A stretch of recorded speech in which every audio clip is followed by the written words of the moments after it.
Hello students, myself Nikita Jain. I will be teaching you taxation, a subject of TYBMS of SEM6 for finance electives. What are we going to study today? We are going to study about returns under GST.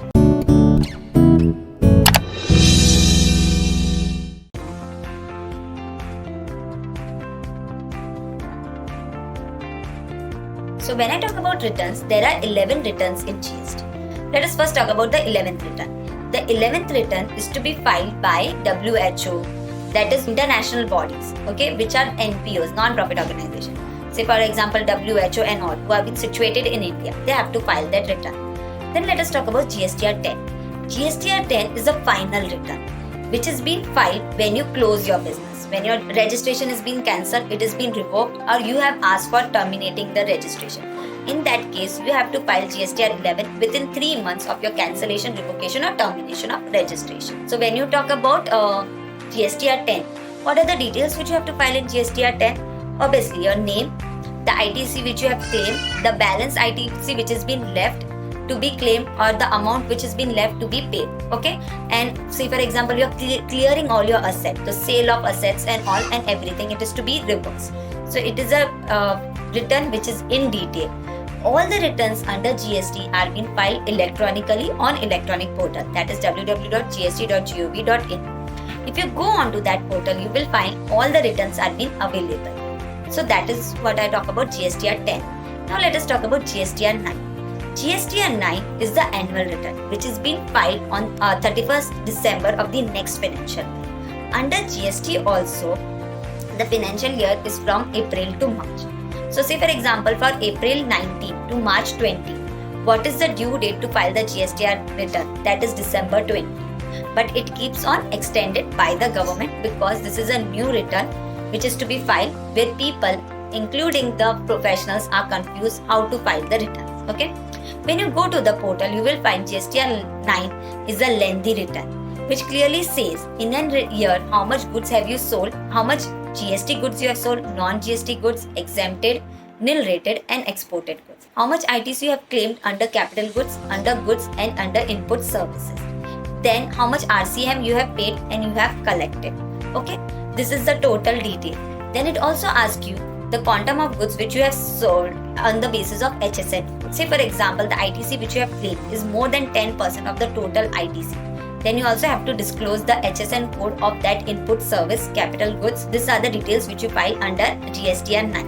When you clear the GSTR 9, you find that some of the amount you have claimed excess, or some of the amount you were not being able to disclose. So in this case, sometimes you have to pay GST. So can you set up it under electronic credit ledger? Yes, you can set up it under electronic credit ledger. So if you go to the portal, you will find GSTR 9 is a very tricky form, which is little complicated also at the same point of time. Why? Because the goods are being segregated on the basis of the GST rates. So it is difficult sometimes to segregate the goods and services as on the basis of GST rate. When you talk about GSTR 9, we have GSTR 9, A, B and C. 9 is being filed by normal users, B is being filed by composite dealers and C is being filed by the chartered accountants. You also have to do audit under GST if your turnover is more than 2 crore rupees. Okay, then we have GSTR 8 form. When you talk about GSTR 8, who files it? GSTR 8 is being filed by e-commerce operators on the 10th of every month. E-commerce operators means Flipkart, Amazon, Ola, Uber, everyone. Why? Because they are deducting TCS, that is tax collected at source. So do they have to file the return? Yes.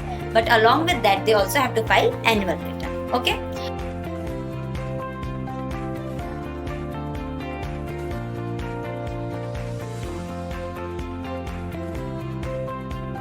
Now let us talk about GSTR 7. GSTR 7 is being filed on the 10th of every month. Who filed it? Every TDS deductor. TDS deductor means government. Government because they are deducting TDS on government contract at the rate 1%. Okay. If the contract value is more than 2.5 lakhs, then what do they have to do? They have to file GSTR 7 at the 10th of the next month. So GSTR 8 and 7 is being filed on the 10th of the next month. Okay. GSTR 9 on the 31st December of the next financial year. 10 after 3 months. Now let us talk about GSTR 6. GSTR 6 is being filed by input service distributor. It is being filed on the 30th of the every month. ISD has to file GSTR 9. No, they do not have to file GSTR 9. Okay. Now let us talk about TDS and TCS operators. Do they have to file GSTR 9? No, they don't have to file GSTR 9. Okay. Also we talk about GSTR 5. GSTR 5 is being filed on 20th of the next month. It is being filed by non-resident taxable person. Now let us talk about GSTR 4. When do we file GSTR 4? It is 18th of the next month on which the quarter ends. So say for example, April, May and June. When I am going to file the return, I am going to file on 18 July. July, August, September. When I am going to file the return, 18th of October. October, November, December. When I am going to file the return, 18 Jan. Okay, Jan, Feb, March. When I am going to file the return, 18th April. This is for composite dealer. Then let us talk about GSTR 3. Now, GSTR 3 form is still not applicable on the portal. So we have a GSTR 3B. When you talk about GSTR 3B, it is not a form, it is just a declaration where we declare how much tax we have collected, how much we have paid, okay, and how much balance is being left to be paid. This is to be filed compulsorily by normal registered person at the 20th of the next month. Say for example, for the month of April, it is 20th May. For May, it is 20th June. For June, it is 20th July. For July, it is 20th August. For August, it is 20th September. For September, it is 20th October. Okay. Now let us talk about GSTR 2. What does GSTR 2 says? GSTR 2 reflects the input tax credit which we have paid to our supplier. It's still not effective by the government. Okay. Now let us talk about GSTR 1.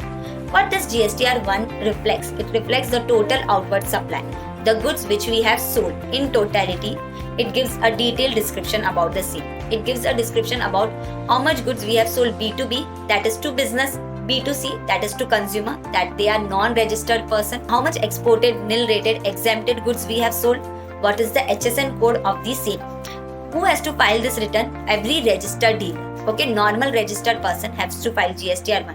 When do they have to file? On the 10th of the next month. That is for April, it is 10th May. For May, it is 10th July. For June, it is 10th July. July, for it is 10th August. Okay.